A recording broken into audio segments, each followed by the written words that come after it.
Good evening, everybody. Your host, as always, for the War Room to the Boardroom podcast, focusing on transitioning into corporate America and leaving the military. Today, we have our guest, Lieutenant Colonel TJ, or Theodis Pope.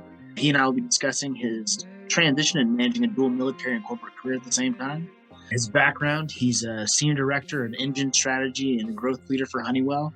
He's also in the U.S. Army Reserve as an aviation officer. He's a former National Guard Aviation Battalion commander, former product director for Dow Chemical. Before transitioning, he was an active UH-60 Blackhawk pilot, and he's also a graduate of both West Point and the University of Chicago Booth School. So without further delay, I'll let TJ introduce himself. Good evening. Good evening. Thanks for having me, and I appreciate you inviting me to this discussion and looking forward to having the chat. As Sean said, I'm TJ Pope. Did my undergrad at West Point, studied political science and environmental engineering, went off to Army Aviation, was stationed at Fort Hood in Germany during my active duty career, commanded a company in Germany, left active duty, went to B school at Chicago Booth, and decided to join the Dow Chemical Company after B school and had some great experiences there, but wasn't necessarily passionate about the chemicals industry and took the opportunity to join the aerospace industry, which was my passion. So shifted over to Honeywell, have been in predominantly product management and corporate strategy roles for my entire corporate career with both Dow and Honeywell. However, I did do a 2-year stint in supply chain during the pandemic as a broadening assignment within Honeywell. So that's my background in a nutshell. Married, 2 kids, living in Phoenix, Arizona at the moment, but from Ohio originally. Definitely. So we'd love to learn a little bit more about your background and kind of, one, you said you come from Ohio, where in Ohio, and then 2, what kind of pulled you initially into the military and into what? Yeah, so I'm from Cleveland and really a diehard Clevelander and all things Cleveland and Ohio sports. As far as what got me into the military, a couple of things really. My father was a career Army NCO, although he was retired before I was born, and really never talked about his service. He was a Vietnam era soldier, but my grandfather was a World War II soldier and he had to fight to be able to fight. And he was very vocal about his time in service and very proud of his service and very much encouraged me to take on that challenge and be an officer and do things that weren't readily available to him and his generation during their service in terms of taking leadership roles, being an aviator and doing the things that I wanted to do. And I always wanted, the other element of it is I always wanted to fly. I was always interested in aviation and ended up choosing West Point over some of the other academies ultimately because of football, even though my football career was very short-lived at the academy. That was why I made that decision. I always remember the recruiter telling me that the Army had more aircraft than the Air Force and more boats than the Navy. And so I said, sure, why not? Let's go. As good a reason as any other. Yeah. And so when you decided to leave the Army, you left at what rank? And what was the genesis or started that decision? Yeah. My story's a little unique in that I actually intended to be a lifer on active duty and do my 20 on active duty and then go pursue my corporate career or whatever career thereafter.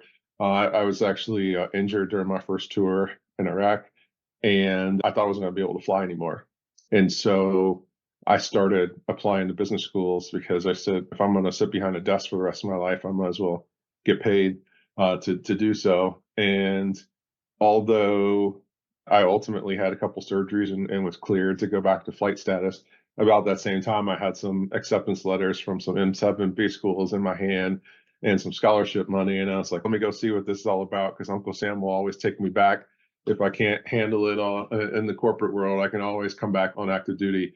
And that was part of the reason why I actually stayed in the Guard, why I joined the Guard as well. But to answer your question, I was a senior captain, post command. I actually came out on the majors list while I was out processing. So I transitioned to the Guard as a promotable captain. And in making that transition, I guess considering like family and all those other things, talk about some of those considerations in your life. Yeah, I had my oldest child was born about the same time I transitioned. He was 1 month old when I ETS'd.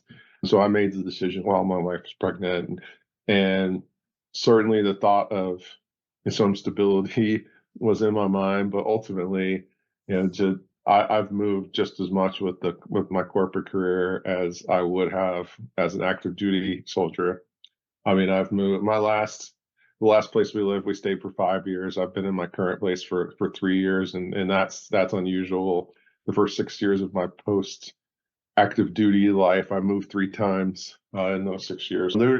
You can find stability, but certainly, especially if a person transitions into some of the larger corporations in the world, you're still going to have to move, or most likely need to be mobile to have upward advancement opportunity and upward mobility. For our listeners, where are you now, and what exactly is a senior director for people who are only necessarily familiar with? Sure. I work for Honeywell Aerospace, which is a wholly owned subsidiary of Honeywell International, which is, as some listeners might know, Fortune 100 company, 120,000 employees, global company. And really what I am is I lead the strategy for our engines business, which is about a $2 billion a year portion of the Honeywell Aerospace. And we manufacture a multitude of engines for business jets, Chinook helicopters, M1 Abrams tanks, and a variety of other aircraft as well. What's the requirement, especially after you're kind of in the executive level position, managing that, you're managing your Guard career, you're managing a family. Can you talk about how you brought those together and then also managed to excel in each one of those simultaneously? Yeah. So when I was transitioning, I think I was really fortunate that I chose Dow Chemical as my first job. One, it's a company that spends a lot and invests a lot in training and growth of talent. And secondly, there was an individual that was a senior employee in that company that was also an Air Force Reserve colonel. And he really helped me both learn the ropes on the corporate side and learn the jargon and coach me through my transition, but also help give me some pointers on balance in both careers. And one of the most important things he said to me that I've always taken with me is that if you want to manage having both a successful military career and a successful corporate career, you can be successful at both, but you have to realize that you're not going to reach the maximum potential in either that you would if you were doing only one. So an example, if I made my decision to be only a soldier, maybe I could be if I made my decision to be only work for my corporation, I might be a VP already.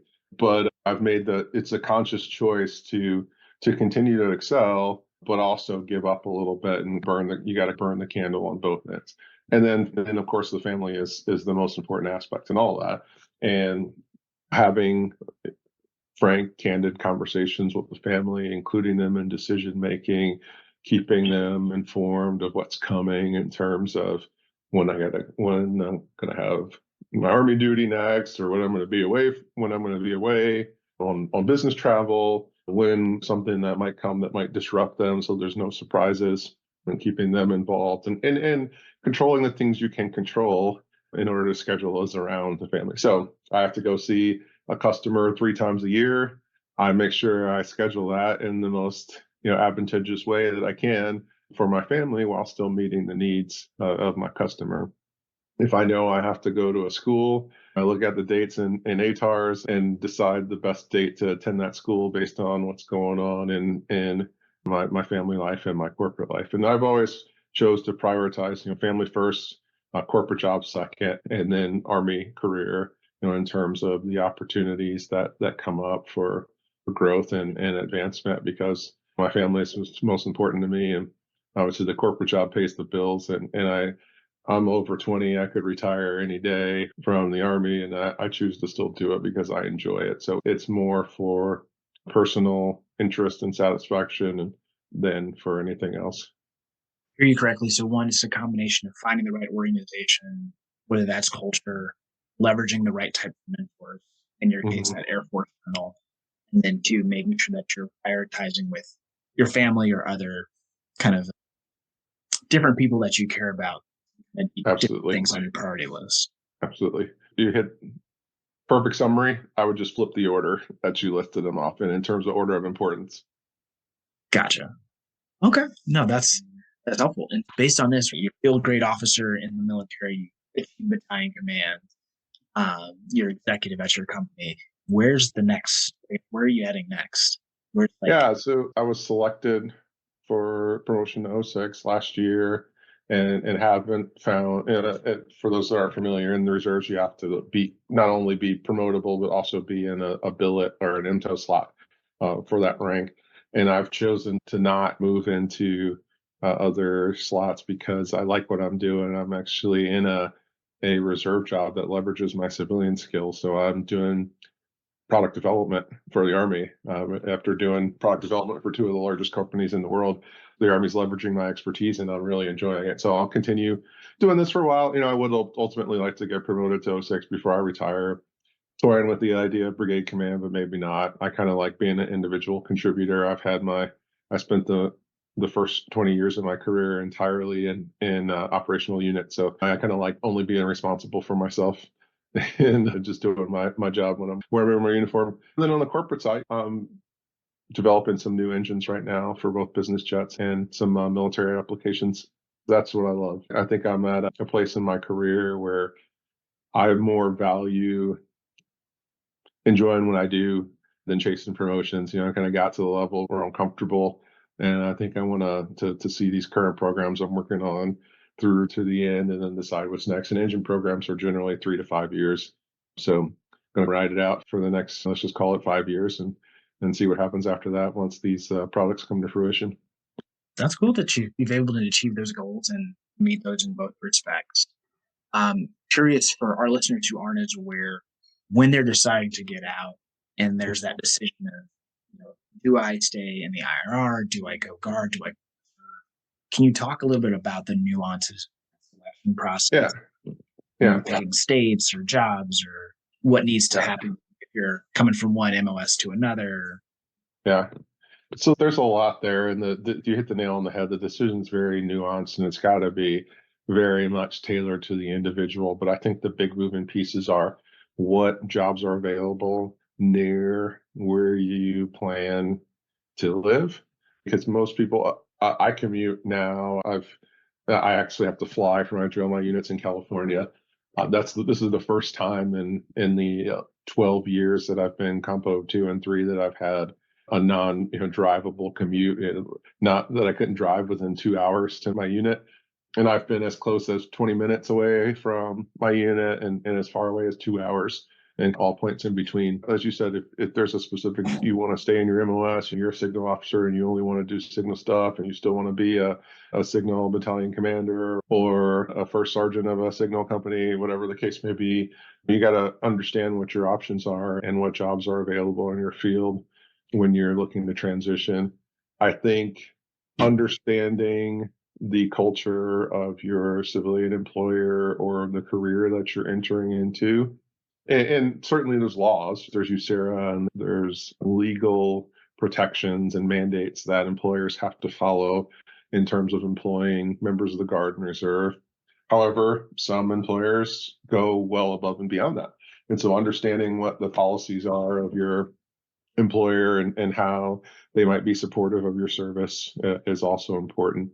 And then there's things like I highly encourage folks that might have exceptional family members and are leaving active duty to still continue to serve so they have access to TRICARE and can continue having an affordable healthcare option for their families. Other considerations I think are do you want to be mobile in your civilian career and will you be able to move your military career? I was very fortunate. I talked about the first 6 years of my civilian career, my corporation moved me 3 times. And I was very fortunate that even as an aviator, I was able to bounce from unit to unit and stay flying that whole time as my company moved me around the Midwest. So those were the considerations that have impacted me. And then, of course, do you want to be in an operational unit where you might be subject to a deployment is a big one. And I think I find some, and I guess this is more so for officers than NCOs or enlisted service members. I find that some folks do the IRR just while they figure things out, and they end up going to B school, going in their corporate career. Some folks, the folks that get out before their 8 years or whatever, have to go in the IRR. Some select to go in the IRR, and some folks decide, hey, I still I can make this work. I can go and find a unit and drill once a month, 1 week in a month, 2 weeks a year, and then transition from the IRR to something else. And conversely, if you want to give it a go directly in your transition and join a reserve unit, and your unit has a high up tempo and it's not just 1 week in a month and 2 weeks a year, you can always then transition to the IRR and hang back and focus on your civilian career and continue to build time by recruiting for West Point, doing interviews for ROTC, and continue to build points towards your retirement. It's a customizable option. It's not necessarily a one size fits all. Exactly. And really depends on what your family needs and what type of job you want to do and how you're thinking about your next step as you very much so. Got that right. That's helpful. To pivot topics a little bit, you're a leader both in your military career and in your civilian career. Can you talk about some of the most undervalued skills that transitioned well from your military experience into the corporate side, and some that people would look or military officers bring to organizations? I think that leadership is the single biggest one. And I think sometimes it's taken for granted in that, especially I've worked for 2 very large corporations, both with over 100,000 employees. And sometimes in organizations of that size, if you haven't done it there, you haven't done it.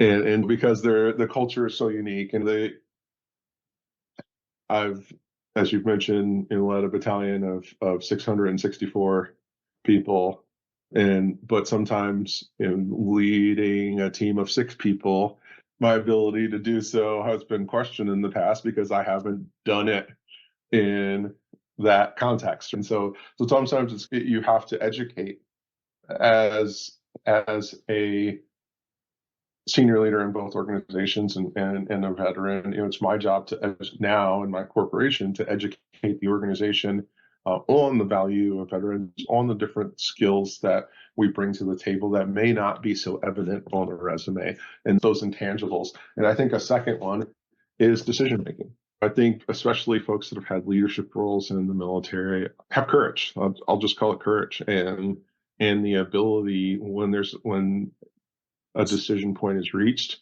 whether it's something decided by space and time, a date on a calendar, events that are going on around them, to think and act decisively. And even if it's not and make a decision without perfect information and not get caught in the analysis paralysis.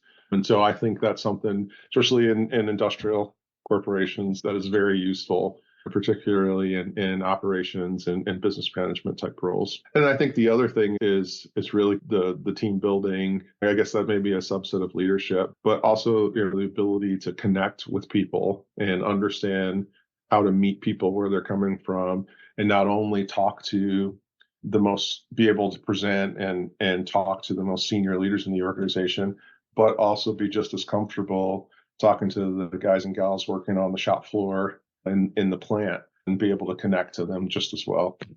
So some of those things like leadership, ability to work with people and cross-functionally operate, and the ability to build coalitions, but also emotional intelligence. Yep. It sounds touchy-feely, but very impactful values. I guess in continuing along that vein, as people are navigating this transition and figuring out their professional careers, especially if you want to pursue a dual career like yourself, what advice would you give them, especially during this period of political and economic uncertainty, as people try and navigate the landscape of what's next, what's the right path, and leaving that security and stability at the same time? Yeah, it's a tough decision. I mean, I left I left active duty in '09, so kind of a similar situation from an economic standpoint, similar situation from a political landscape standpoint, and in the middle of the global war on terrorism in two major theaters of operation on that front. And so I think you really have to understand what makes you tick. And I tell people that to picture it as a three-legged stool and balancing the stool. And those three legs are location, scope of work. So what type of job you're going to be doing. And that's for both civilian job and military job if you choose to transition into Compo 2 or 3. And then the third stool is compensation. And I think there's that adage, you can have it built cheap, right, and fast, and you can only get two out of the three. Same thing. You can either have the location you want, the job title and job scope you want, or the paycheck you want.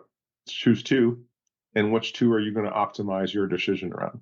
And I think that if a lot of people want to go back home and where they feel comfortable, and so they choose a location first. And so, okay, if your location's set, then are you now do you want a title? Do you want a specific role? Or do you want a specific dollar amount on your paycheck? And kind of figure out how to optimize around that. And when you throw potential continued service into the mix, I think the decision matrix is still the same. It's what's available in your location, what jobs are you going to be able to have, and how is that going to impact your future promotion ability in that service, in your career service. My battalion commander gave me a similar angle. I get family instead of who's the third one? You said location, compensation, job scope, and compensation. Yeah. He put family instead of compensation because you can only have one of those. We're trying to optimize for family. Yeah. No, all good points of trying to navigate. There's no certainty, but it is still a moving target at the same time. Yeah. And that scale, which two legs are most important, may change, or it shouldn't change from day to day, but it may change in increments of 5. When you look at your 5-year plan, right? Let's say your compensation is most important right now, but you get to a point where you have the financial security that you're looking for, then maybe you do want to optimize on location or job titles. I think that's just how I personally choose to look at things. And I think location for me is the family element of that discussion, because I've chosen, there's some times where I've had to uproot my family and disrupt what they were doing. And there's other times where I had opportunities for advancement that I've chosen not to take because of the impact on my family in both careers. And so knowing what that trade-off looks like for you and what you might prioritize, that's helpful. In terms of how you thought about your priorities, whether they're values or goals, do you have a framework or a process that you use to think about those things more holistically, both thinking about military, thinking about family, or thinking about even your personal developmental goals? You approach kind of meshing all of those goals together. Yeah, I am big on goal setting, and I definitely keep a journal for myself and my family. And it's not, here we are sitting on New Year's Day, and I think a lot of people are doing that activity. And for me, it's not a time-based activity. I think it's not a time-triggered activity. It's a continuous thing. My family, we actually just did it a little earlier today. Even though it's not Sunday, we're a big Sunday meeting family. After Sunday dinner, we sit down and map out the week. And we talk about what we have to get done. We deconflict schedules. I got one kid in 2 sports and one kid that plays one sport on 2 different teams. And so, music and homework and all that other stuff, that balancing with our careers and keeping everybody on track.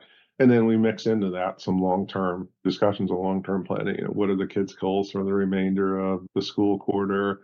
What are long-range options? We talk about the next vacation. We talk about when I'm going to be gone for my work travel or military duty, et cetera, et cetera. So it's just being effective communication, planning, goal setting, and realizing that it's not no target is a fixed target. And when you're and you're planning for yourself and your family, you gotta constantly reorient and keep moving forward. So I'm definitely going to cadet bar that, especially in the family process.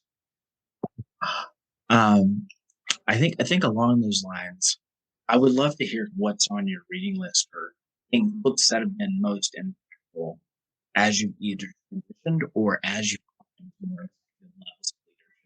Well, I can show you the two that I've got.